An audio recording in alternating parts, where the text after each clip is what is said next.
cannot travel outwards at this same speed, the speed of sound.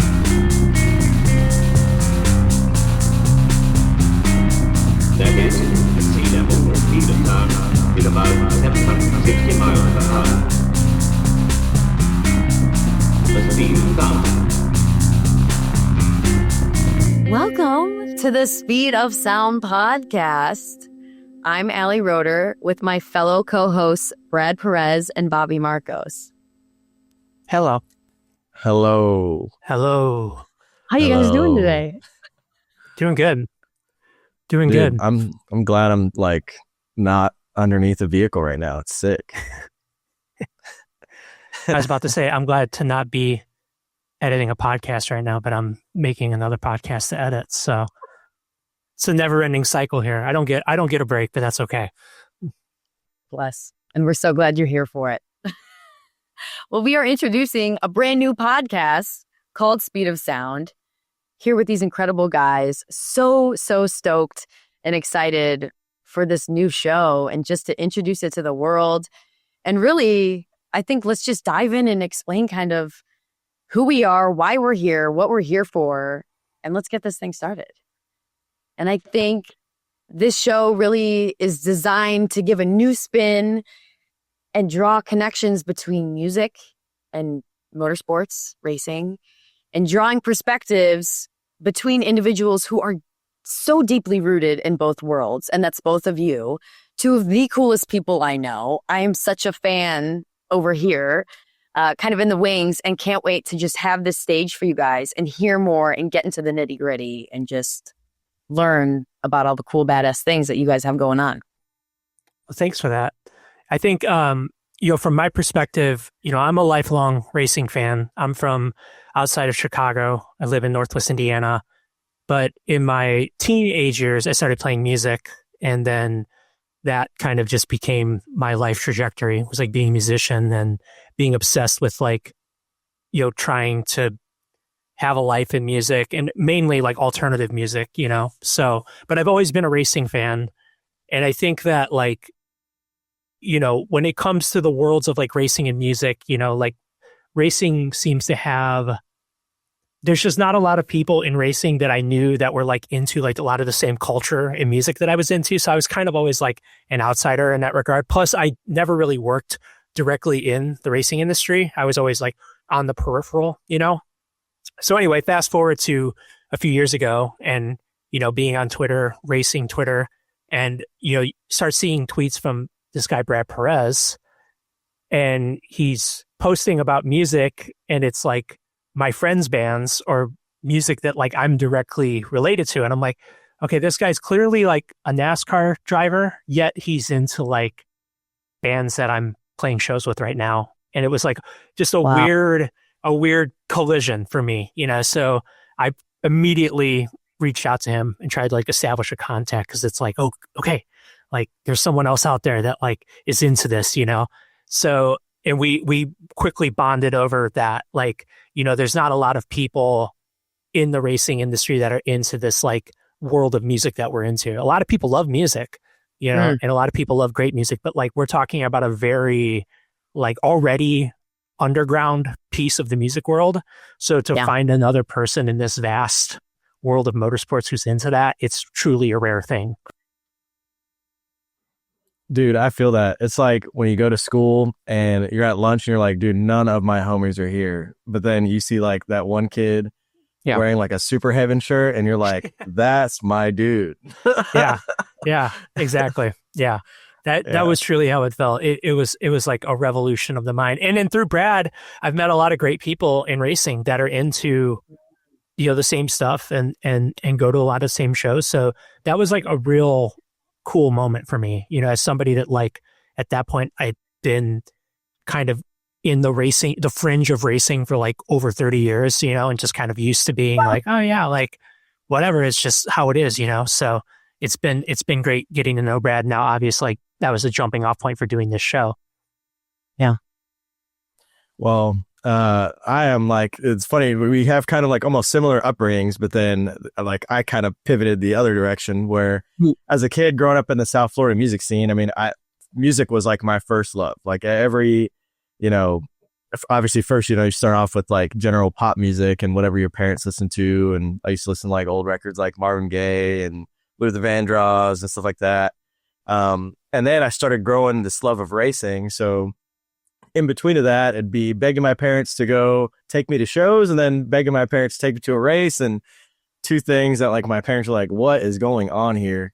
But as I got older, I just never thought that the racing thing would ever pan out. Like, obviously racing takes a lot of money, and my parents being from Miami, my mom being like a nurse and my dad being an electrician, there was not really a way. So music was my outlet. So I'd go to shows all the time and my local venues, like we used to have Rocket Town in Miami, Space Mountain, Revolution Live, Culture Room. And luckily I had those places to kind of like grow up and be a kid and get to do all the amazing things that allowed me to learn about the music that Bobby's in, then that's how we kind of met. But at some point when I was 16 or 17, that bug of racing never went away. And I decided to just full on pursue it because I knew it just would never go away.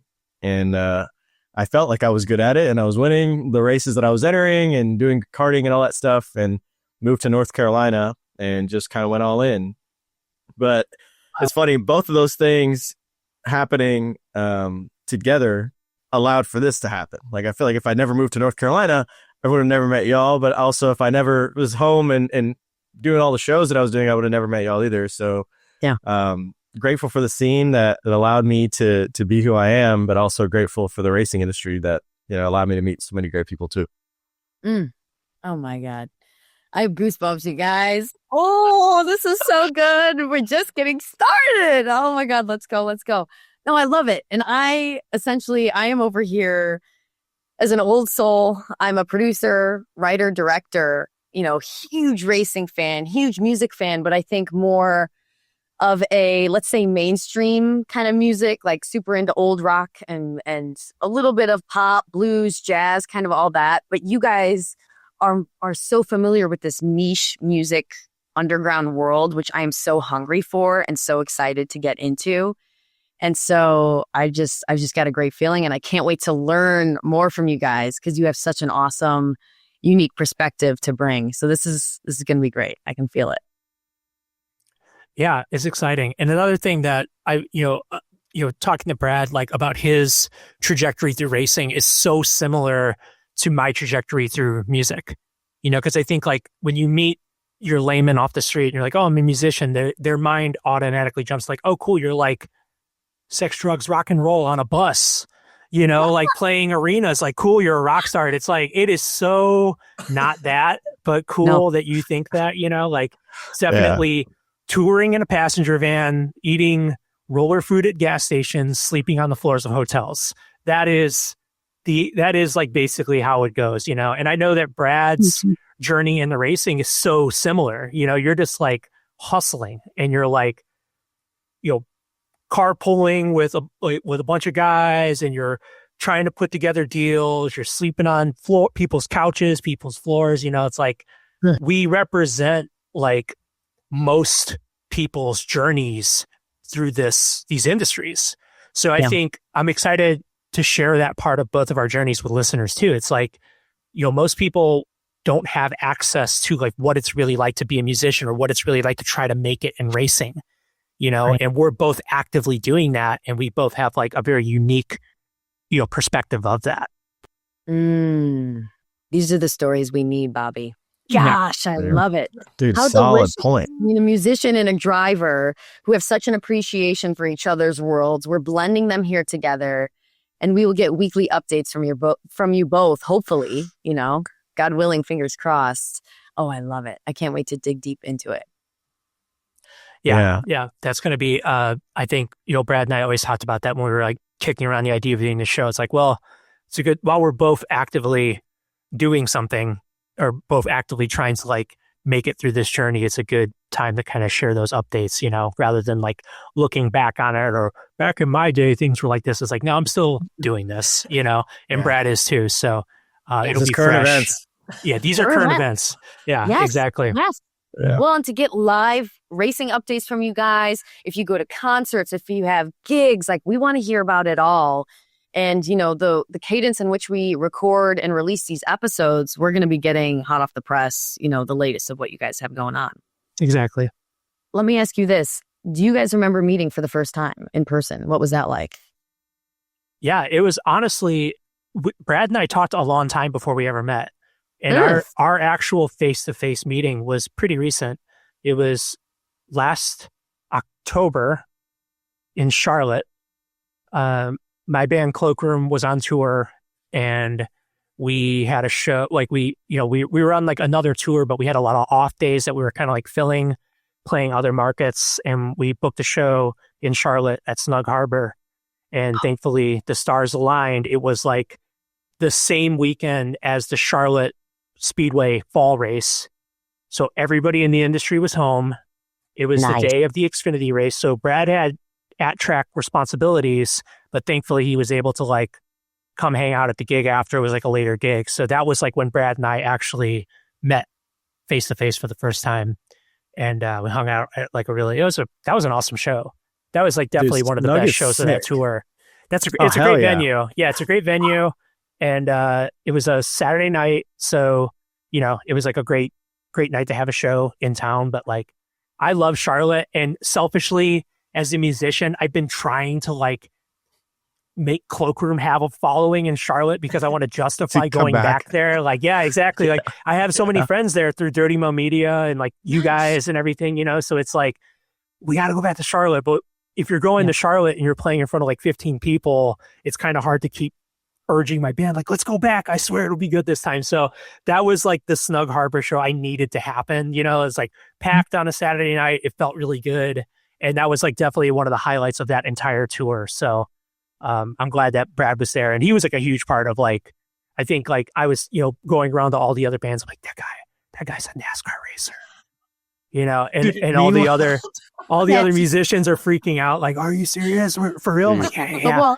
He just came from the track, you know, like everyone, you know, it's like definitely planting the seed. So it was cool.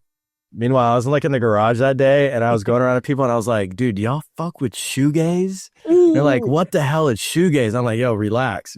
Like, imagine if Alice in Chains sounded like you were at the bathroom at like a party. And I'm like, there you go, dude. Perfect. There you go. And dude, I just got people showing up just for the hell of it. I was like, dude, yes. a big NASCAR crowd showed up like all at once. I was like, cool, there's people here. There's more people in racing shirts at the show than like people in Cloakroom shirts, you know? So I was like, this is a good feeling. It was a good sign, you know? That's I was stoked on that. I love that. Brad, what was your review of the show? Do you remember? What was your take? Oh, dude, yeah, it was lit. Like first of all, I was so excited that like the race weekend was over. So I was like letting my hair down, dude. There was a couple of bands before. Did Jive Bomb play that? Yeah. It was us, Destiny Bomb and Jive Bomb. Great name. Dude, Jive Bomb, dude, I was throwing down. I was in there and like the people who had never the racing people have never seen the side of me when I mosh or anything. And Jive Bomb started playing, dude, and I was like throwing down. Me and like 3 other dudes in the pit and like this other chick, dude, we were in sync. And like the people were going in like in and out and they kept looking, they saw me and they're like, dude, what is he doing? And then after in the intermission time, I went back outside to hang out and then everybody was just so concerned. And I'm like, guys, you don't understand, like, Cloak is not like this. Like they are more accessible. Like I did not bring you to this thing where you're gonna get kicked in the face. Like that was just they just happened to be what those bands were like. Trust, and it was fun.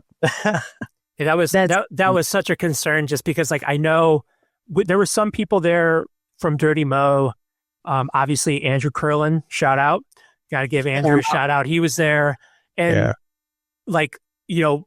Their window, a lot of these people's window into alternative music is through a band like Cloakroom, like through me. Yes. Where it's like, hey, I know you don't normally do this thing, but like come to my show and check it out, you know? But then another layer of that is like, okay, our band is one thing, but then you're touring with Destiny Bond, who's like this super aggressive punk band, and Jive Bomb, who's like this insane beatdown hardcore band. I'm like, great, okay.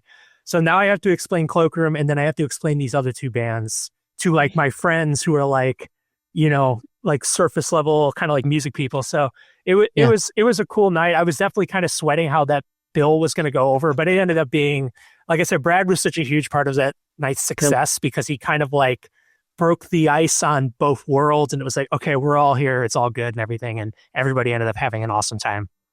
Oh man, to be a fly on the wall, you know, that's what it's about. Mosh pit, I should say. Dude, that's what that kind of show is about. I mean, like I call like Cloakroom and like the bands that are adjacent to Cloakroom are kind of like a gateway drug to alternative music, where, you know, when you go to the show, like you don't, even if you think you're like, dude, I don't like this is weird.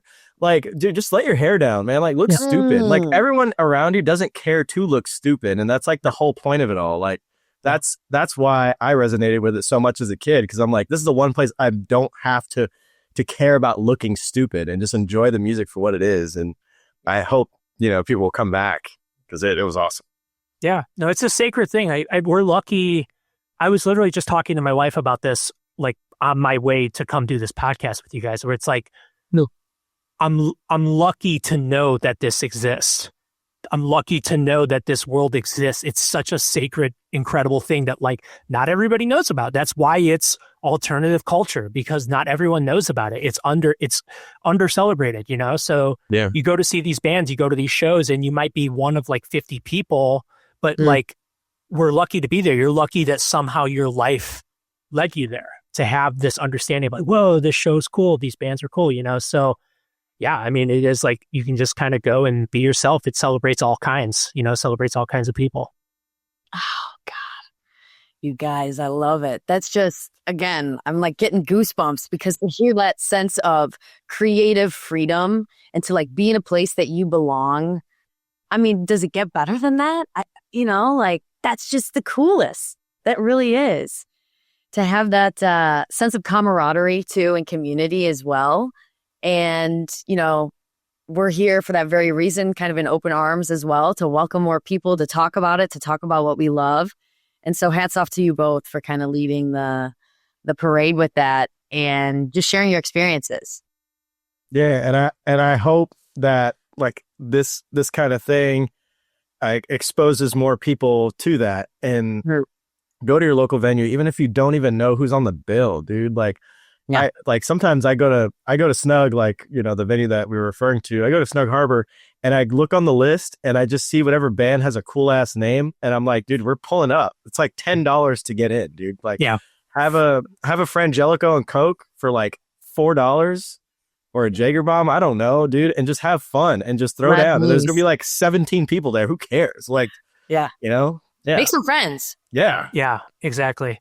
Yeah, it's a rabbit hole too. I mean, like once you kind of enter it, it can lead to so many things, you know? I mean, it's crazy to be, if I look at my trajectory through music, all the people and the bands and things I've come in contact with, it just started with, you know, the first step, which was just like expressing an interest of being like, wow, it'd be cool to do that. You know, and that was like with my friends when I was like 13, you know, so now we're talking over 20 years ago now, you know? So, and I've seen it with so many of my friends over the years that like they came to I remember them being at their first show, and now they're like in bands, or they're photographers, or they're tour managers. You know, it's a world that is welcoming to so many people, and it is an incredibly loyal community. And it's, like I said, there's something there for everybody. It's incredible. There's so many different facets of it, you know? And we'll get into upcoming shows. I want to hear about venues that you guys are checking out. What's hot? What bands, you know, you're going crazy for. I'm so pumped to get into all of that, as well as just the hottest new music, what you guys are listening to, what you're putting on in the car, what you're putting on, you know, Brad, as you're getting ready for the race for the weekend. Bobby, who you're meeting and shaking hands with, who you're checking out on the road. We got a lot of great upcoming content for you guys. Yeah. No, this will be a good year. Definitely.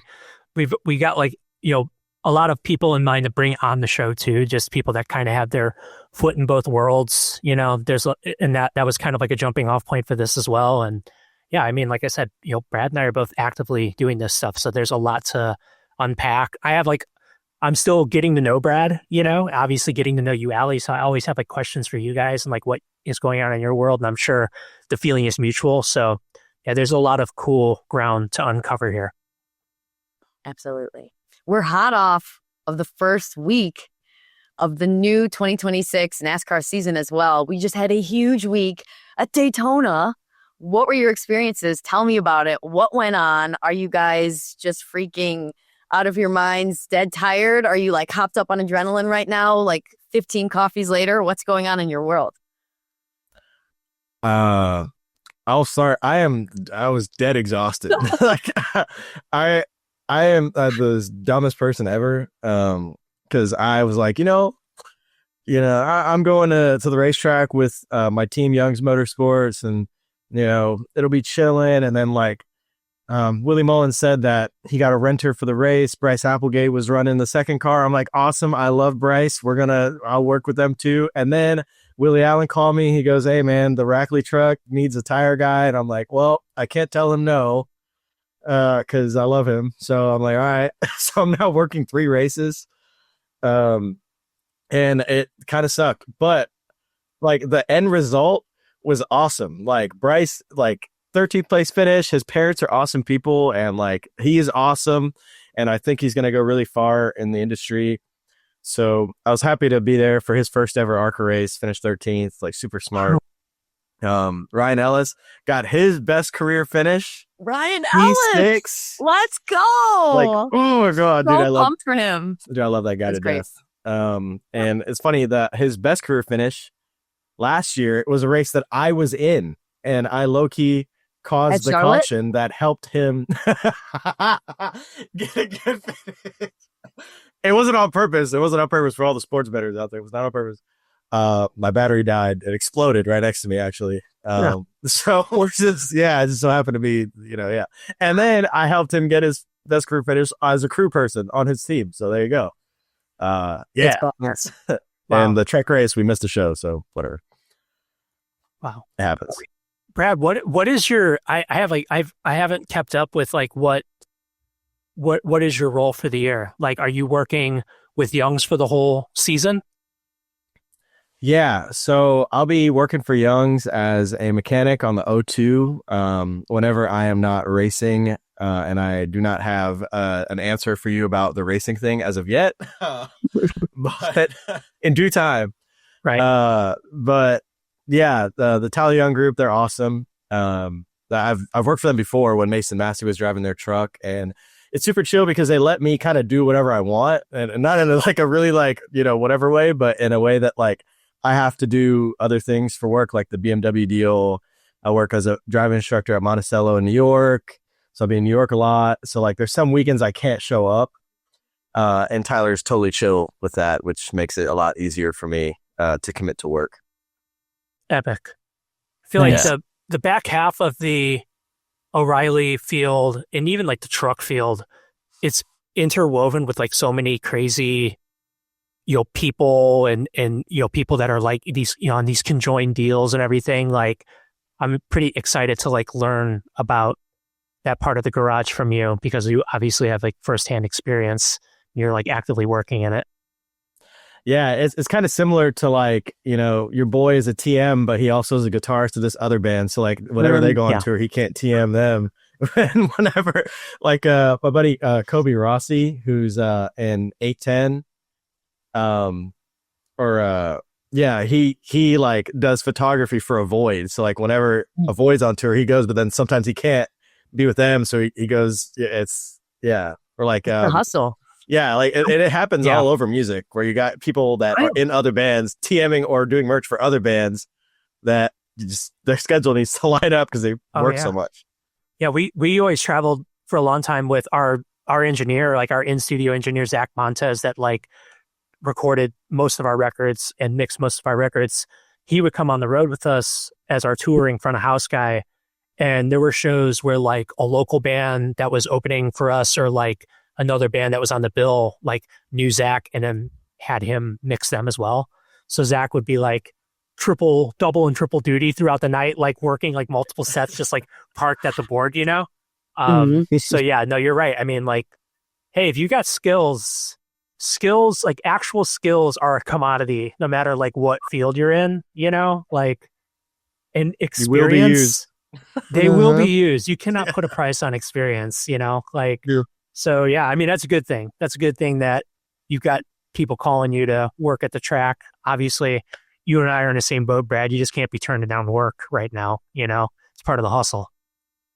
Yeah. I mean, to be known is to be loved, like, so just whatever you got to do to stay around, it kind of always helps you in your situation. And obviously you always want to say no, but you can be tired when you're old, I guess.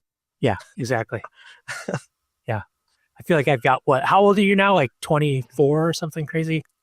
Dude, I wish. Dude, I'm 29. No way. Are you really? Okay. I lost track of you. Well, I look young, dude. I've got a few years on you and I'm still charging. So I think you've got a good runway ahead of you. Yeah. I'll complain now, but I'll say yes. I'll say no later. I'm the same way. I'm the same way. Yeah. Here with the yes men. Let's go. I love it. Yeah. Can't help it. You have that's why we're here. That's why we're talking to each other right now. Yeah, please. Jesus. If you're listening to this, hire us. Yeah. Yeah. Let me do merch for your band. Yeah. Oh my gosh. Well, Bobby, how about you? What was this past week? Well, we did a lot of tearing down, which I work as the supervising producer on Teardown. So we did on Wednesday, the guys did media day for NASCAR, which was like a 7-hour marathon interview session. Oh, I've seen that. It was insane. They do it every year. It's insane. They literally park at a table and the entire garage comes driver by driver, and they have like 5 to 10 minutes with each driver. And then I'm on the receiving end of that, taking copious amounts of notes. And then at the end of it, and then, while I'm doing notes, like the Dirty Mo social team, they're cutting social media clips, which you guys see on social media from that. And then at the end of it, I basically take that 7 hours and condense it to like a best of hour and a half. So that was like that was like, it was like bouncing the final episode at like 1 a.m. on, Wednesday, which was epic. But I love it. I love that grind. I mean, hey, I love the grind, And then dude, crazy.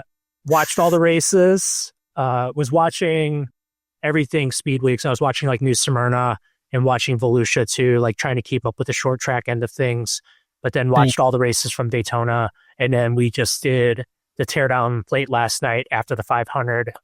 And that episode went live last night, and you can watch it on YouTube or wherever you do podcasts. And now I'm already in the next work week. Dale Jr. downloads tomorrow. It's just once the race season starts, it's just on, on the dang gas. Yeah. And the funny thing is, like, most people like that you meet that work, they have like a weekend, but our weekends are technically our work days. Like we have to know what's like you're at the track. I have to know what's going on at the track, because then I'm the next week you're producing 3 or 4 podcasts about what happened at the track. And then next thing you know, you're back at the track again. So like once the season starts, it goes, And I don't know about you, but the off season, it flew by. I had so many things that I was like, yeah, I'll get to that, dude. Like totally going to do that, and now we're here. We're already at race 1. So it's like, well, I guess that's waiting until next winter. I don't know, Yeah, dude. Like March feels like next week. It's like, I'm concerned, dude. Like it sucks. Yeah, man. Well, it was a weird off season because we had the court case. Yes. Oh yeah. So it felt like it never ended. It didn't. No. Like if you're in racing media, it did not end. Like the season ended, and then we were already having podcasts about, hey, the court case is like now, and then that all was on edge, just waiting for the news. It was insane. It was and then like that ended, and it was basically Christmas. And then the week after is the ARCA test on and then after that is the Rolex 24, and now it's over. We're done. It is the weirdest sport, and I mean I've always loved racing and literally watch racing year round. But when you're working and racing, I explain that to people. It's like, there is not really an off season. There really isn't. You're always testing. There's always some racing going on. And if you're in media, like you have to be on top of it, So, Yeah. I mean, thankfully I love the grind, like we said, like I really don't mind it, but it is kind of crazy at times. I love it. I mean, yesterday and throwing my, what's the term I want to say? Like throwing my shoe in the ring too.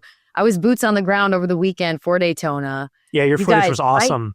Oh my God. I swear. Thank you. But also, I mean, just in the infield, just in the grandstands, I swear the energy this year was insane.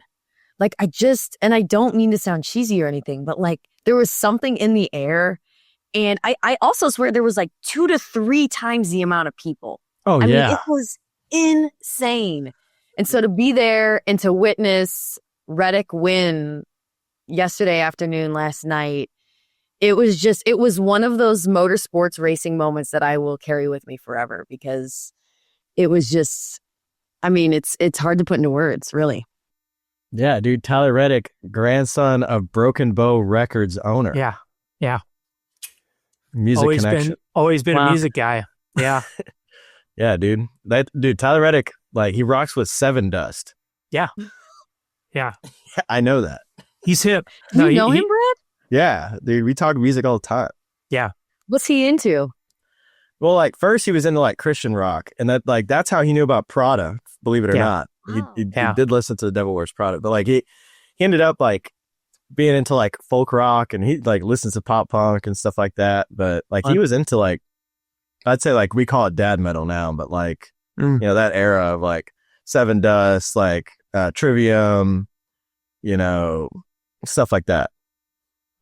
I posted about this on Twitter yesterday, but like I met Tyler when he was like, he couldn't have been older than like 15 years old, wow. And he was running dirt late models, trying to like find his way, find an inroad into racing.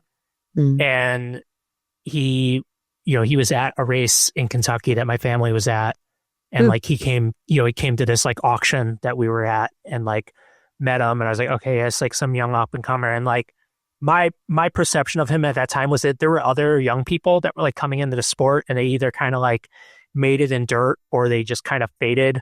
And that's what I saw of him. I was like, okay, cool. He's, this cool young guy, like whatever, like I didn't expect him to make it even to ARCA, like then to NASCAR now, where he's literally a Daytona 500 champion, which is epic, but like, I think that Tyler is a real deal, because I've always paid attention to him because of that connection, like meeting him so young. And that dude hit so many dead ends where his career should have stalled out, and he somehow found his way to the next rung to where he is now. So he's absolutely deserving, and someone that like, if you don't know him, he's definitely someone you can root for, and it's awesome to see. I was psyched, really psyched for him. 1000%. Yeah, it's cool to root for cool people. Yes. And to talk about the grind, to talk about perseverance in our own personal stories, I just, and because the win is so fresh last night, but I think of him and the season that he had last year in 2025. The guy had it rough. I mean, it was a rough season for him. And yet he put in the work every single weekend. And also, not to mention, he had his personal life as well with his son. Unthinkable, the challenges that they were going through, but the fact that, again, he showed up every week. He did what he could, and to see him where he is now, to be able to celebrate and to see him as a Daytona 500 winner, it's such a special thing. Huge. It's awesome. Yeah. I never took it. I mean, last year was rough as a fan of his to watch, but like, it's understandable, like it's such a crazy sport and such a demanding sport. And like just on a good day, it's a demanding and difficult sport. Right. And then when you take into consideration everything his team was going through, right. Like, we only know what we saw from the surface, but like being in the garage, can you imagine like what those guys were, you're looking at a possibility. If you worked for that team, you're looking for a possibility that you're looking for a new job. Like, that was an outcome, was just, oh yeah, the team is no longer, and then Tyler, from Tyler's My roommate perspective, was dealing with that. Yeah, exactly. Yeah, exactly. You know, like, and Tyler, I mean, you know, he's got to look at it like, yo, I might not have a ride. You know, if this goes south in December, then I might not have a ride. I mean, and add then, that layer. Yeah. And then you look at the rest of the garage and it's like, okay, well, where do I go? Yeah. Where are not having a job because of like weird circumstances. The amount of pressure. It's like, where are the competitive rides? There's nowhere to go, you know? So you're dealing with all of that and you have to like somehow compartmentalize that to go out and compete. And then on top of that, then you have like, what was going on with the sun? It's like, dude, I mean, give the guy a break, you know, like, and then sure enough, here you go. Kicked all the rust off and he won the biggest race of the year. So it's like, it wasn't him. It was the exterior that was bothering him. And we can leave it at that. Yeah. Mic drop. Yeah. Mike, stand, drop. Please don't drop your mic. I have to edit that out. Okay. Let's be civil here. For you. Yeah. There we go. There you go. Okay. Yeah. Oh my God. I love it. Now, a segment to introduce. So pumped to have this be a recurring segment for our episodes. Really, it's the segment that helped inspire, in a way, this entire podcast. But Brett, I want to throw it over to you to please explain New Music Friday, just the origins of this idea. Tell us about it. Okay, so New Music Friday is generally the music industry's consensus of when to drop music is on a Friday. Obviously, it is not the end all be all. You know, obviously some people drop randomly. It could happen at any time. But Friday seems to be the consensus that the big three decided that this was when we are releasing music, where everyone would listen. And since then, every Friday on the road I would say since like 2022, 23, I started posting on the artist formerly known as Twitter's space saying, it is New Music Friday. Here's what I'm listening to. And it was perfect because I would show up to the racetrack, do tires, have my headphones on and listen to all the new stuff that I was like patiently waiting on for that given week. And people kind of took nicely to it and they started giving me their suggestions. So I started listening to other music and it's a good exercise to do because I feel like myself included, we always get into listening to the exact same thing and it's hard to get out of the echo chamber. And just looking forward to New Music Friday every week, you tend to find new music that either one, you probably wouldn't have even realized from your favorite artist that probably would have came out. You didn't even know because you were so stuck on something, or just something you've never heard of before that other people are stoked on. They're like, okay, you know what? I can finally have something new to talk about.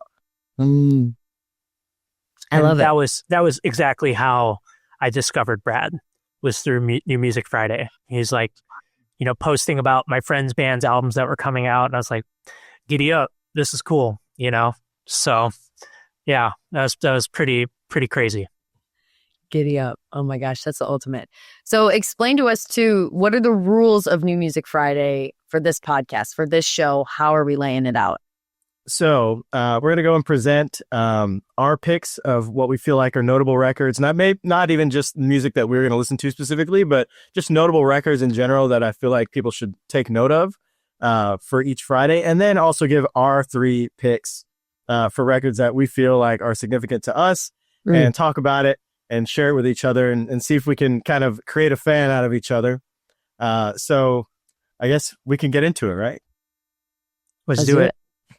Cool. So album's out last Friday. So the 13th, the day before Valentine's Day, which is always a very interesting New Music Friday. Some very famous drops that I always like to talk about is February 15th, which was dropped right before Valentine's Day by the artist Now, which is a great breakup record. If you ever want to listen to that, it's amazing.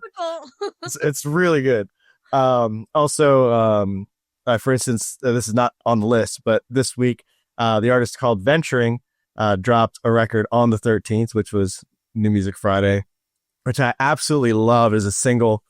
And you guys definitely got to check that out. But here we go. Album's out last Friday. Charlie XCX, Wuthering Heights. That was for the movie Wuthering Heights. So it was a concept record that also was an album on her own. Femtanol, Man Bites Dog. Femtanol is an artist that recently just opened for Danny Brown on his last tour. crazy experimental avant-garde pop, like punk kind of dealio. It's like if punk had like just electronic instruments, and it was very odd. It's awesome if you're ever interested in that. Really? Danny L. Harrell, Cerulean, that was one of my picks. Knocked Loose just dropped a record called Hive Mind. It was a single with Denzel Curry, Miami-based rapper. So a rapper on a hardcore record, which is like, we've seen rappers on metal records, on rock records. I mean, we saw, Jay-Z, Linkin Park, Collision Course. This is the absolute furthest you could get from that. It is insane. Obviously, Bobby definitely knows about Knock Loose, probably a fan of them. Yeah, we played with them at we played Sound and Fury last July, and they were like headlining. It was epic. Yeah, it was definitely epic. Yeah. Yeah. Dude, Knock Loose is like a car crash in sound. It's insane. Converge, so a pretty old metalcore band. Like I feel like a lot of old heads know about Converge. They actually just dropped a new record. It is very, very, very metalcore, but it's so sick. Actually, I listened to a couple tracks off of it. Last Dinosaurs dropped a reimagined version of Wellness. They just re-recorded the entire album, brand new. If you're a fan of Last Dinosaurs, otherwise they're very indie pop. If you're not familiar, Flying Fish, which is I call them a TikTok artist. I'm sorry, but they are. Flying Fish is a TikTok artist. That is, it's kind of like a kind of post grunge, kind of like lo-fi sounding record. Second attempt EP. It's the second EP that Flying Fish has put out. We're Only Human Once dropped a kind of acoustic indie pop record. Angel Dust, Cold to the Touch. I did not know this was happening. Bobby put this on there, and I am actually a pretty good Angel Dust fan. So thank you for putting that on there. You can describe that. Yeah, I feel like Angel. Well, they're one of my picks. I don't know if I should save my spiel on Angel Dust until the picks, but I'm glad you're a fan of them, and I'm glad to have added them to the list. That was a big drop in my world. Hell yeah. And the Nude Party, Look Who's Back. I mean, that's another one you could, he'll talk about that later. Those are my contributions. Yeah. Yeah. Okay. Well, I see your list. You got Converge, Angel Dust, and the Nude Party. So hit me. Yeah. Well, I mean, I'm a huge Converge fan. I think I am said old head.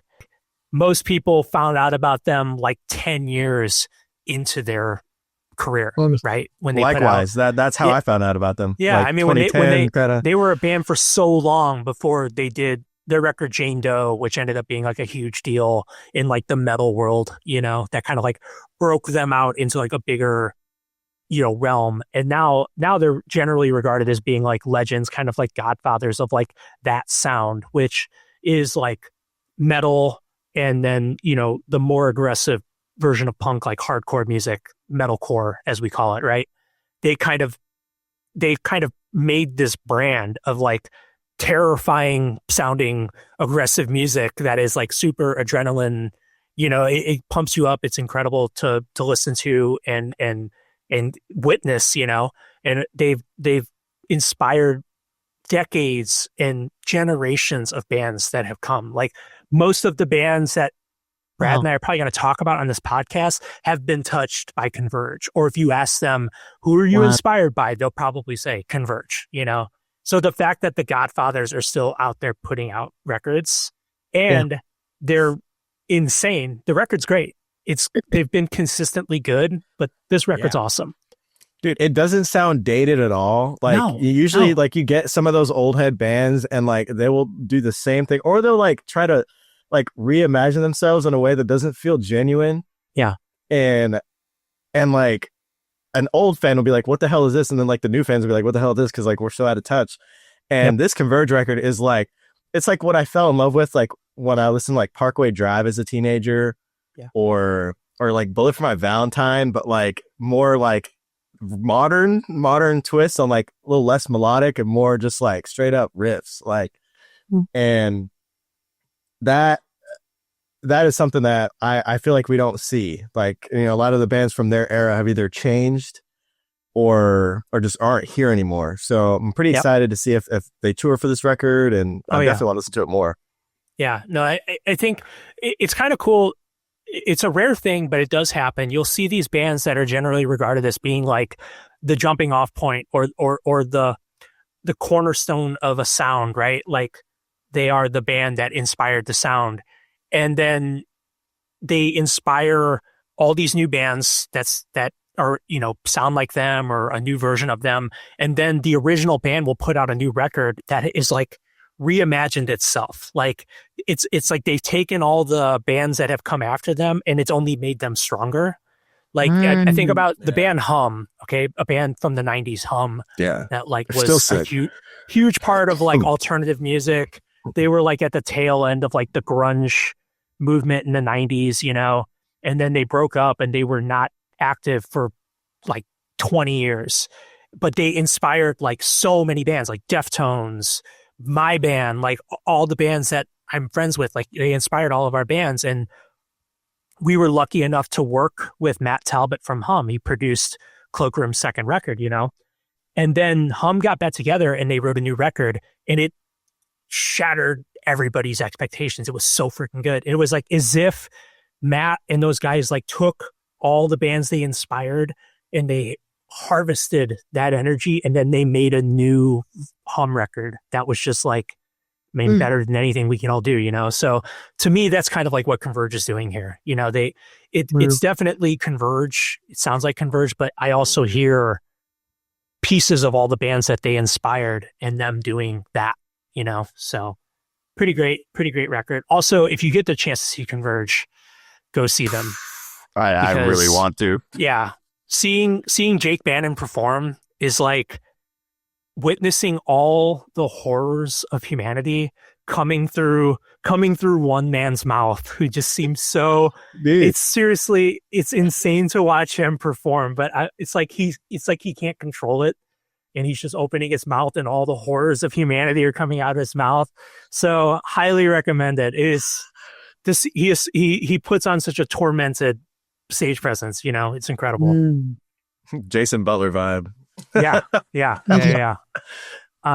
So yeah, Angel Dust is sick. Like we played with Angel Dust like forever ago. And I always thought of them as just kind of being like a side project because all the dudes in the band are in other bands, like Trapped Under Ice, dudes from Turnstile were in the band, but now it's become such a serious thing, and it's cool to hear. I mean, I think like the cultural impact of Turnstile is opening the doors for a band like Angel Dust, which are a part of the hardcore community.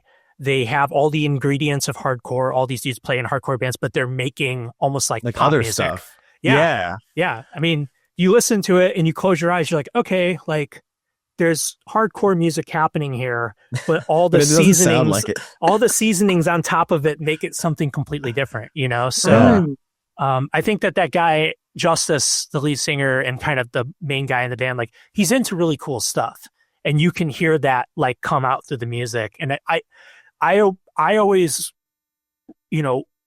I always reward anybody that isn't afraid to like take chances and do something different.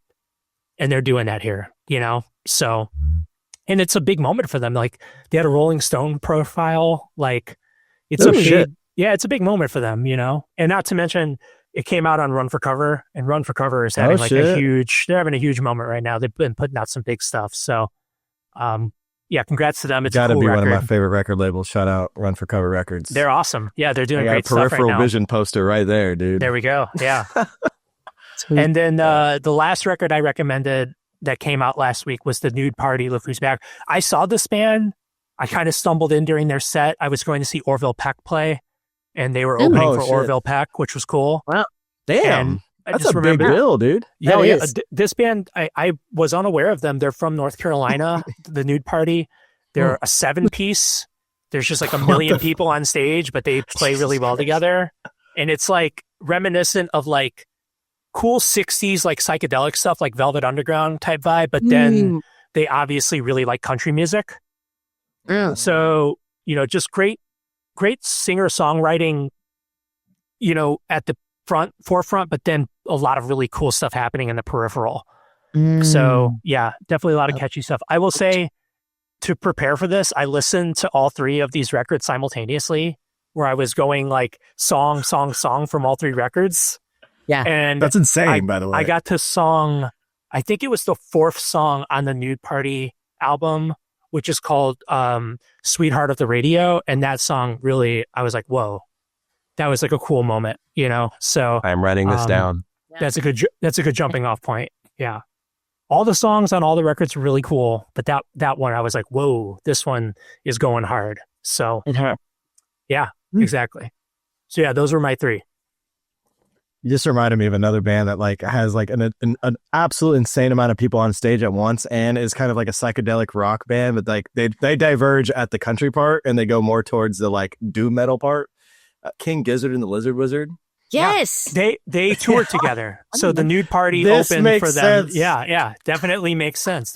You're exactly right. It's the same vibe for sure.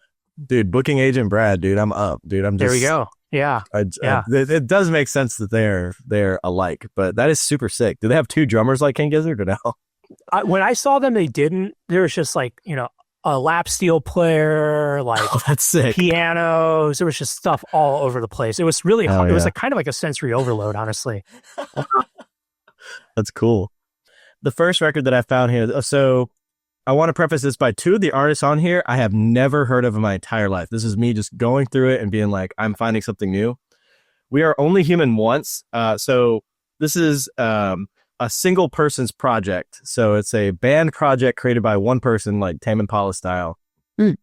Guys from Columbus, Ohio, the hotbed of all music in the world, I feel. Everybody's from Columbus. It's a good scene. Yeah, very good scene. So I listened to that record and I preface it by listening to a couple of records that he had before that. And it's very much like acoustic indie pop, like very bedroom poppy, but super simple. And that's kind of why I like it. I think an easy listening record that isn't like too overly produced. It's just kind of a dude, his guitar, a little bit of reverb and like, you know, some textures added in there. And it was awesome. Like the hooks on there were really like fun and catchy, but like laid back. And I feel like if you're into a band like, I would say like the first Sorority Noise record or like a Turnover or something like that, like you might be into it. But other than that, I would say the We Are Only Human Once kind of world that he has going on. I don't know if it'll get stale because I feel like a lot of the music sounds pretty similar. But somehow it keeps it fresh. So I don't quite understand how that works. Like sometimes you listen to, like, I would say I approach it like guitar music and like electronic music. Yeah. And of all guitar music, like you can run the same four chords to death and find different ways to make it still feel fresh. And for some reason, this dude has figured out how to make it fresh. And I'm kind of looking forward to hearing all the stuff he even has on like Bandcamp. A lot of his music is on Bandcamp. It's not even on streaming services. So I guess buying low if you're ever listening to We Are Only Human Once. That's going to be the future, man. As we as artists continue to totally get ripped off by streaming services. Bandcamp is the direct bloodline to our audiences, you know? So yeah. I back that. That's awesome. Yeah, dude. F Spotify and Apple Music, even though we're definitely going to have a playlist on both of those because music has to be accessible somehow. Yeah. Hey, you can't put the toothpaste back in the tube, man. You know? Yeah, dude. It's we already out know. there, we unfortunately already know too much. We're not going to go back. But what we can do is counteract. So absolutely. Yeah. We will try our best. So the next record is something that this is an artist that I have been a fan of for a long time.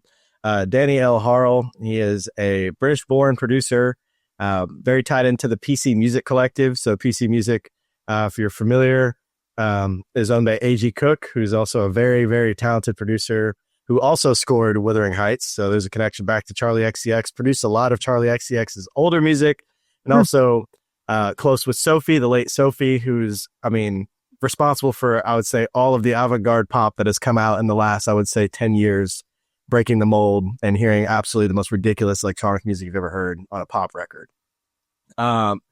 So this album is, I felt like it was going to be a flex of sound design because Danny Elharl's thing is like the most like lush, like pads and violins and cellos that like you couldn't tell whether it was like emulated in the computer or it was played in real life. And then mix it with some like 2000s Eurodance, like the Alice DJs and stuff like that. That kind of makes you feel a bit nostalgic. Like it has organs. It has like, it's super weird. But it starts off with a lead single that is from an artist that I obviously really love, Pink Panthers. And she's on it singing absolutely ethereally. And it gets into this super like hard style, hardcore breakdown with like completely distorted drums. And then you get to the next one. It's like Clairo singing like she's on a cloud. And then a lot of like the solo stuff that he has on there is very like reminiscent of just late 90s, early 2000s Eurodance, very inspired by UK garage and techno. So I feel like this is like the John Williams of electronic music. Like that is how Danny goes about it. And I think the sound design is a lot cooler if you hear it with headphones. I mean, it's definitely one of those you put it on and you're like, whatever, and you'll pass by and you won't even notice. But if you listen to it, it's super in depth. And the last one I have is an artist named Ader. And this is one where I kind of knew him in certain spaces due to his collaborations with this artist called NASCAR Aloe. This is hilarious. So NASCAR Aloe is from Greensboro, North Carolina. Okay. And Ader is from Rocky Mount, North Carolina. He's 19 years old. Once again, this is a single person project that sounds like a band. He's producing all of it. And this is, I believe, his first actual album. It's not a studio album, but it's his first album produced front to back. It's called Skin Turns Red. And this is one where I feel like if you are not into like any of the music that we are talking about, this is one where it is the most accessible.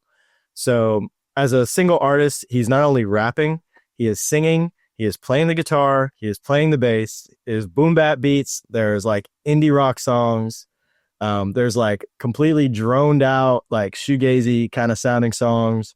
And then there's stuff like, if you're familiar with Steve Lacy and the internet and Sid and artists like that, it'll be very reminiscent, but it's still sort of kind of on the lo-fi side of it. So definitely if you're a local North Carolina person, definitely go watch a show because he's still not on the arc of kind of getting out of the underground yet. So definitely somebody to look forward to. And if you were already a fan and you did not hear about this record, definitely recommend. I think it's actually, of all the music that I listened to his before and research for this, I actually think this is probably the most well put together thing he's ever made. And it makes sense because he's 19 instead of 17 when he was making songs on BandLab, which I found out, which is sick, you know? But yeah. I'm adding your recommendations. Okay. My Tidal. I have Tidal now. I'm off Spotify. I'm on Tidal. So I'm adding those. More royalties check them out. On Tidal. Yeah. A little bit better royalties. I'll take it. Awesome. The music quality is pretty good too. I mean, I'm not going to act like I can hear the difference between lossless audio. I'm not going to be that guy. Okay. But I will say it sounds really good. Hey, I get it. Look, as an electronic music guy, every last kilobyte per second matters to me. It shows up. It shows up. Yeah, it shows up. That's awesome. Yeah. Cool. I will give the next week, because obviously this will come out on Wednesday. So you will now, all of you people who watch this on Wednesday will have 3 or 2 days, depending on how you consume music, to listen to the next albums that will be coming out next week on the 20th, Atlanta week for us racing people. First record is, I know I'm going to say this and people are going to be like, dude, what are you talking about? Hilary Duff is dropping an album. And like, dude, Hilary Duff is sick. Okay, so if you just listen to the last 2 things that she's put out, it is like the mixture between like a Natasha Bedingfield, like 2000s, like ballad song, And like some of like that new stuff that Demi Lovato was dropping, like that was kind of like punky. So I recommend that I am going to listen to it. Like whether I like it or not, I'm going to listen to it because I'm like very curious how it's going to pan out. I have not listened to any of the singles yet. It's called Luck or Something. Next record, Lil TJ, another SoundCloud born and bred rapper who is putting out a full-length album finally. It's been a little bit, so I'm excited to see kind of what that would sound like in the scope of Lil TJ, who's used to making songs that are like as long as a Joyce Manor song, like 2 minutes, maybe less. This one for all of the scene kids out there. Newfound Glory is dropping an album called Listen Up. I have not listened to Newfound Glory in years. Yeah, it's like their first record in a while, right?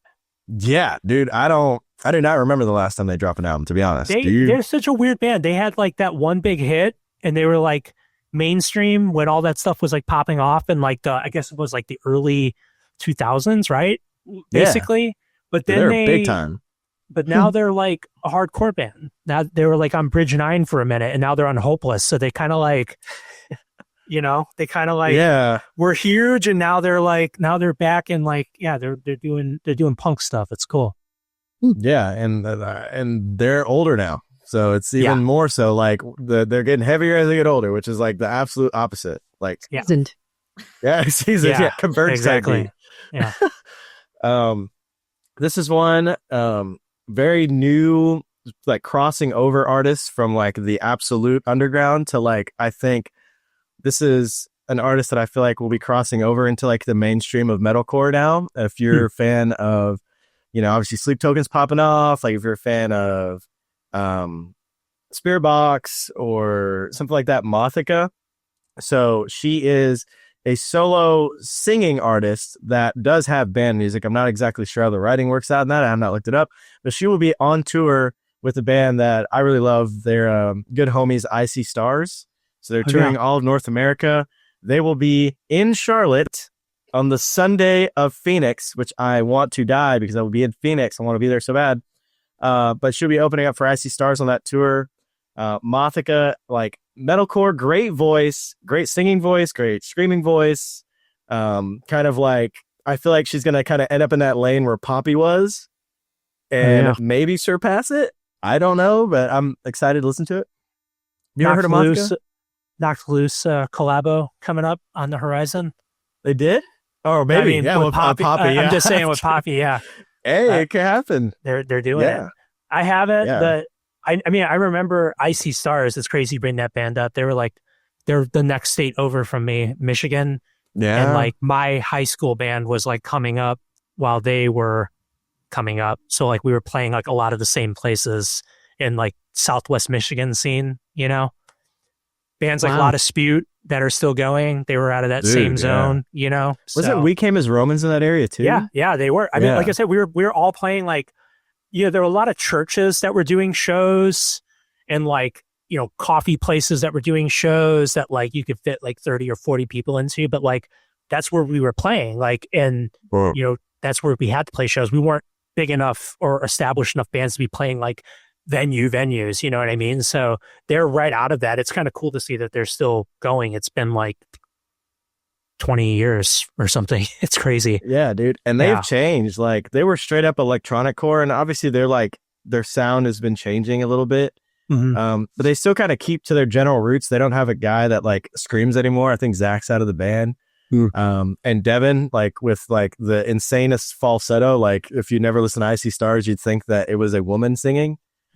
But like he's still killing it, and the live show is insane with some of the screams that he's been pulling off. Like incredibly well vocal trained vocalist that like can easily be a pop star if he really wanted to, but like continues on the path that he's been going.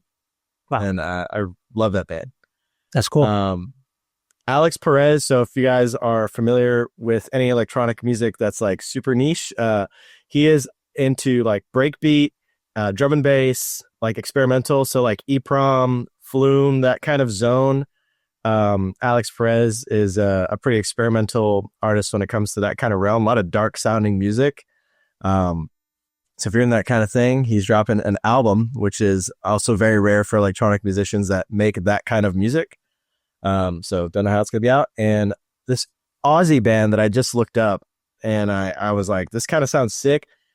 Stone, like very, very accessible indie rock, like kind of has some like pop punk undertones, a little hardcore undertones. But in general is like a forward facing, like could be a pop band.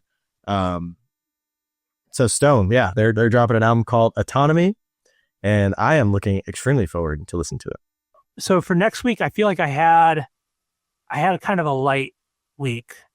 I saw that Moby's putting a new record out, which Dude, I don't know how you feel about Moby. Yeah, Moby. Dude, while the world is asleep, Moby's been putting out records. He hasn't stopped. All right. When I was in like grade school, that was like when Moby was like having his moment. He was like putting out massive songs and like the Gwen Stefani collaboration. Like those were like big songs, you know? And I was like into it. I thought it was cool. And my friends clowned me because like we were in the like, you know, punk and hardcore music. And like Moby is like almost like easy listening, right? But I thought it was cool. and now that I'm like into electronic music and like producing electronic music, I'm like, yo, Moby's like the king, you know, and he's super prolific, but he's been putting out like crazy ambient albums that are like 36 hours long. And he's like, and he's like he's like the face of like, if you have like the Calm app, like that app on your phone, Moby is like in cahoots with them. And he's doing like these like, listen to this ambient soundscape I made while you relax and like do yoga, you know? So like Moby's he's still doing it. But I think judging by the name Future Quiet, I'm assuming it's going to be more of the ambient, like, you know, so I'm looking forward to it. I think it's going to be awesome. And then my friends from Texas, this band Trauma Ray, they're putting a new EP out. They put a new record out last year and they're like having a moment. Like they kind of walk the line of like Deftones, Hum, that like kind of riffy alternative music. They're a great band. They're from, like I said, they're from Texas, and they're really cool dudes, and they've got a new EP coming out. So definitely be checking that out. I'm on it. You gave me some new ones there. I kind of want to jump into, because I'm already, you're selling me right now. Like I am in the middle of being sold. I like being sold. So the pitch me an artist in 2 minutes, I think is a great segment that we kind of came up with, where, you know, you ever been at a show or just even talking with your friends and you're like, oh man, like I like this album, and like, and there's some people that say this and you're just like, all right, cool, and you'll never listen to it. But I've always liked being sold an artist, and I'm like, just pitch me it like as quick as you can, like in a way that you think I can understand about why I should listen to this artist. So I guess we can kick it off with like Bobby, like pitch me your artist in 2 minutes. Are you into the band Parquet Courts? I've never heard of them. Okay, awesome. I was a little bit worried because they are, they're definitely known enough that I feel like you'd be like, dude, yeah, but I'm glad you're not. Okay. So Parquet Courts, my understanding is they're from New York, but I think they like met at college, and they're a 4-piece. They're like, for lack of a better term, they're like a post-punk band. But so like when they first started, they started putting out records, I think in 2013, maybe a little bit before that, but they sounded kind of like Wire and like Television, like the cool post-punk bands of like the 70s.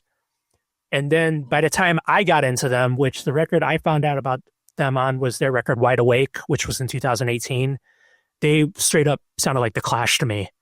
They were like punk, but incredibly revolutionary. They had like soul and like funk elements, and just like it was a punk band doing punk things, but they were bringing in all kinds of different sounds from the past into it, and they make incredibly awesome music. It's super catchy, cool riffs, great lyrics, cool vocals.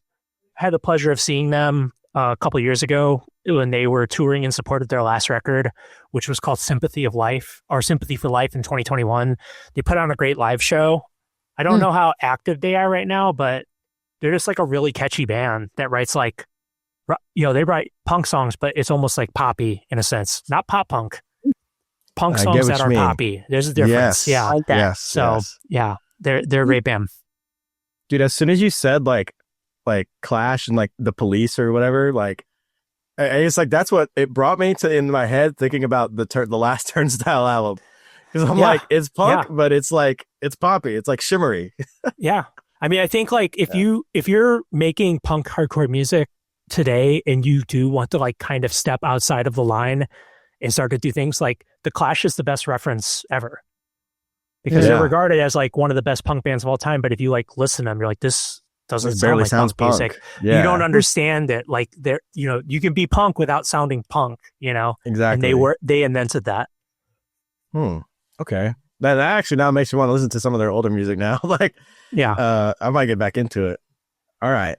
I am sold. I will be listening. But you said, how do I spell this? So it's Parquet, Parquet. Okay. Quartz. Mm-mm.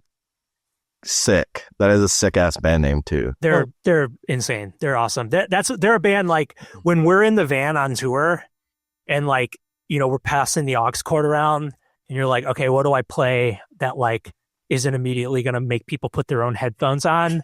Parquet Courts is like my go-to where I put them on and everyone's like, who is this again? Yeah, it's Parquet Courts. Okay, cool. Yeah. So like, they're kind of they're kind of like the ace, my ace under my hat for that activity. So good. That just reminded me, dude. That's like, I'm thinking about like, what would I put on? Like when me and I Set My Friends on Fire and Sink In went on tour.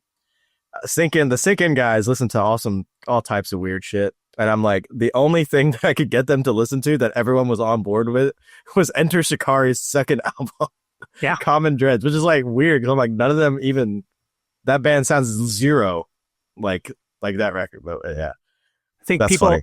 I mean, I know that like we generally gravitate towards listening to bands that don't sound like Cloakroom. Fair enough. Like I think we listen to like a lot of old country in the van. Like, Doyle puts on like a lot of like Meshuggah records and things like that. Dude. So like things that don't sound like Cloakroom. Oh yeah. Yeah. Dude. So yeah, I think bro likes the gentiness. It makes sense that you be listening to something you don't sound like. That does make sense. All right. You got a pitch, Brad? So I have my pitch. All right. Have you ever listened? I kind of said this a little bit earlier, but have you ever listened to Jane Remover? Yeah, familiar. Okay. Have you ever listened to Venturing? No, have not. Oh, okay. There you go. Because I had a second one in the ace in case that one didn't work. So Venturing is one of Jane Remover's side projects. So the side project started off as kind of like a fictionalized band that she was trying to create.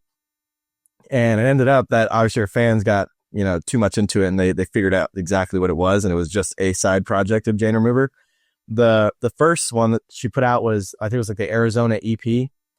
And it was a lot of droney, actually very much kind of like Hum. Like it honestly did sound like it was inspired by Hum. We've mentioned Hum like 5 times in this thing already. They're going to keep coming up. They're going to keep it's going to keep coming up. We'll be talking about Hum until the end of this damn deal. And that first EP was kind of just a taste, but a lot of the lyrics were very like almost Frank Ocean-y in the way that they did not have like a central meaning, but it was kind of like she was referring to a feeling, like speaking in the void, a feeling that like you listen to it back and you're like, dude, I don't even know what the hell she's talking about, but I felt that. Ended up dropping a record that is my absolute favorite piece of music in all of 2025 that I'm just absolutely obsessed with. And it was called Ghost Holding.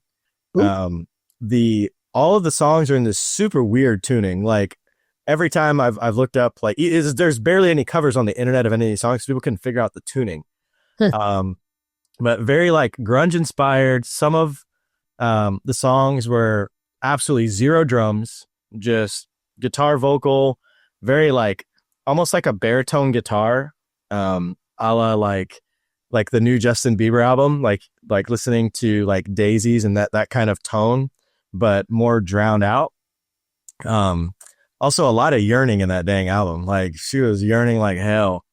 And it is definitely one of those where like, even if you could not relate to what she was saying, like it was like I cannot believe you just said that and I just heard that on my headphones, and it was something that like I just cannot forget the first time that I heard Play My Guitar, which is the first song on that album. It hits you like a brick. And starts off kind of just single guitar, no bass, and then gets into like a heavy drum part. And then there's also some distorted, like kind of like bar sounding like shanty songs towards the middle of it. But all in all, it is a very like fake nostalgic sounding record that feels like it's something you've heard of before, but it's definitely nothing like you've ever heard. And definitely recommend listening to even just that album, Ghost Holding by Venturing. I've got it pulled up. Prepare to give cry. it a spin. Prepare to cry. A lot of tears. I just have to say, you guys, being the newcomer, this being new territory for me, like the comps that you guys are bringing to the table, you're creating such a visual environment for these songs, for these references, and I'm all in. Like, I literally have homework this week, and that's kudos to the two of you, because it's like, no, I'm serious. You make it so approachable. Like, I am all in. This is so tight. I'm really pumped for it. I love that.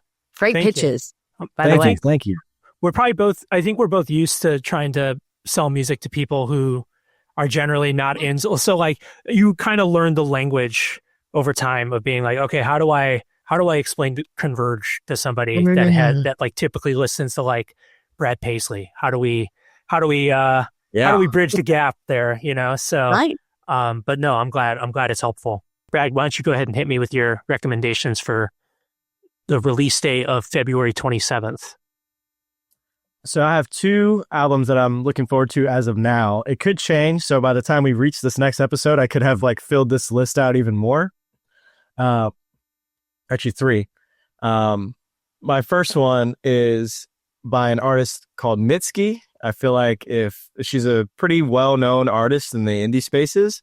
Huge. Her most notable piece of work, I think, is her Tiny Desk performance, which is like, it feels like, I brought Bieber up again, but it feels like Bieber's Grammy performance, where obviously he was out there in his underwear. Like, it felt like Mitski was out there in her underwear. Like that, it felt like very vulnerable. Like, she gave a super vulnerable performance. She's dropping an album called Nothing's About to Happen. A lot of, I call it sad girl pop. Like, she's very sad girl pop, but it's super like homey and like dig your feet into the damn sand and feel this shit. Yeah, and I'm excited to see what it sounds like. The next album is by Inner Wave. It's called See You When I Get Back. Inner Wave is, once again, like a bedroom indie pop record. If you're familiar with like Boy Pablo or like, I'd say like Still Woozy. If you're a fan of those 2 kind of bands, then you would really like Inner Wave. And I got to see them for the first time, which is funny enough, as a bedroom pop band. I got to see them for the first time at the Perez Art Museum in Miami on Biscayne. Like, they performed at an art museum. Like, that is the kind of band this is. Good time. I don't know what the album's going to sound like at all, but I will be doing my homework. And the last one is a rap record, and this is for any like Bay Area purists. If you are into Bay Area hip hop at all, E40, that kind of stuff, you will like La Russell, Something's in the Water. The features that we've already had on this were insane. The singles, like E40 was on one of them. They had Lil Jon on one of them. Like, it is a very like West Coast hyphy kind of hip hop, like very like almost old school sounding record. Like, if this came out in 2001, I wouldn't be surprised. So I'm excited to see what the rest of it sounds like compared to the singles. And that is all I have for my section. Quick Mitski story before I give you my recommendations. Ooh, I want to hear it. Perhaps Cloakroom's greatest bag fumbling in history. No. This was like when we were putting out our first record. So this would have been like 2013-ish. And Mitski like followed us on Twitter and like direct messaged us and was like, hey, I'm into your music, found you or whatever. I don't know how we would have gotten, but this was like before Mitski was Mitski. This was like early Mitski, right? And I was like, oh yeah, sounds cool. Email me. And I'm about to be hurt. I know. She emailed us and was like, hey, it'd be cool to like play some shows or something. And like, we didn't respond, which is insane. You know, because like who knows? Like I mean, it might have been like one of those things where everyone's like, yeah, he'll get to that, or someone will get to that. We just like didn't respond to it. And then now Mitski's gone on to be like one of the biggest artists in the world. Like I think she's like ranking on Spotify and like the top 100 of Spotify like artists, you know? And I like recently like went back in Cloakroom's email and like found that email, and I'm like, dude. And like I screenshotted it and I was sending it to like Doyle and Brian, you know, are my members, are the band members at the time. Like, do you have any recollection of this? Like we blew this in like the biggest way. Not that like it would have meant, you know, who knows what would have happened, but it's just like an insane that we left Mitski on red, you know? I mean, dude, her most popular song, Nobody, which is everybody knows her for that song. I just checked out YouTube. It has 72 million plays. Yeah. So here I'm on a podcast talking to you guys about eating roller food from 7-Eleven, and I'm leaving Mitski on red in 2013, you know? So there we go. You know, that was my brush. That was my brush with greatness, you know? So anyway, dude, I hope you all enjoy that. So, but yeah, the week of the 27th is a big week. I've got Bill Callahan, who I'm a huge fan of, via my wife. My wife brought that to our relationship. She was a huge Bill Callahan fan, and she showed me Bill Callahan. Now I treasure him, and we see him every time he comes to Chicago. Like I've seen him play more than probably anybody because of that. But he has a new record coming out called My Days of 58. It's coming out on like the coolest record label ever, which is Drag City Records, Chicago label. They put out everything cool. So they're a match made in heaven. Buck Meek, who you might know from the band Big Thief, if you're in the Big Thief. Yeah. They're a great band. Buck Meek is their guitar player and singer. This is his solo record. It's called The Mirror. I'll be checking that out. Iron and Wine has a new record coming out. That's a band that I'm always like, I like that band, but I need to listen to them more. So this will be a good excuse for me to do that. And then honorary, got to give a shout out to my dear friends, Nothing, which I share band members. Two of the members of Cloakroom, Cam and Doyle, play in Nothing. They've got a new record coming out on Run for Cover. Big year for Run for Cover Records. It's called A Short History of the Decay. So, and potentially going to try to get at least Doyle on this podcast as an interview. I feel like that would be a really good one. They literally just got home from Japan. They played some shows in Japan last week, and they've got a new record coming out. They're getting ready to tour all over the country. So check out their tour dates. And yeah, they're a great live band. So you won't be disappointed, but we'll have to have Doyle on and talk to him about that. Dude, me and Doyle are just going to chop it up about like groove metalcore. Like we're going to talk about gent for like he's the guy. 30 minutes. Doyle's got riffs too. Dude, you know, I mean, he's the riff daddy of Cloakroom. So yeah, he's got riffs for days. You should hear his sound checks. He's got some pretty good riffs. He busts out. So we need to appreciate that. Yeah. Oh, I mean, you know, yeah, exactly. Hey, it's better than I set my friends on fire doing their sound check because all Jimmy does is play SpongeBob. Classic. Classic. He'd just be doing that over and over. It's a good exercise. Next episode that drops will be after Atlanta and Coda. We're going to have so much to talk about. What will Brad, are you going to be at either of those races? I will be there at both of those, hopefully driving in one of them. Oh, all right. Awesome. Love that. Yeah, keep us posted. And then Bobby, how about you? Any shows coming up? We'll have, not playing any shows, but be producing at least 4 episodes of The Teardown, I think, before then, and maybe a new Speed Street. So be working a lot from the home studio. Love it. To our audience as well, be sure to check us out on socials. We're going to be creating all the accounts, going to be releasing tons of awesome content coming up, and can't wait to catch up next episode and hear how these next weeks go. And doing our homework and listening to all this awesome music dropping soon. There will be a show that I will be attending this weekend. So if you are in the Charlotte area, come over to the Milestone on Sunday. That'll be Sunday. I don't know what days are anymore. Sunday the 22nd. Welcome to the family. Shout out Jake. Welcome to the family. They're putting on a show at the Milestone, which is one of the most famous venues. Awesome venue. I'm seeing Star Funeral. So Star Funeral is a band that I've never heard of in my entire life, but the music sounded sick. It's kind of like a punky, shoegazy kind of alt rock kind of show. Bunch of local openers. So if you're in town and want to go to that show, it'll be a blast. Be people hanging around. The outside part of that venue is sick because it's just a bunch of random couches in somebody's yard. So it's a vibe. Like, it's literally the coolest shit ever. I played a show at the Milestone like forever ago in my old band, and that part of Charlotte versus what I know of Charlotte now are two vastly different places. So when I came back to Charlotte years later, I was like, this is Charlotte. Okay. So yeah, pretty interesting, but no, legendary spot. That's cool. Love that. Love that. Awesome. Well, you guys, thank you so much for tuning in today. You guys are such rock stars. This was so much fun, and to the first of many ahead. I've got such a good feeling. This was such an awesome hang. And again, like I said, I can't wait to do my homework and listen to some badass new names and new bands. Well, thank you so much for joining us on Speed of Sound, and we will catch you guys next time on the next episode.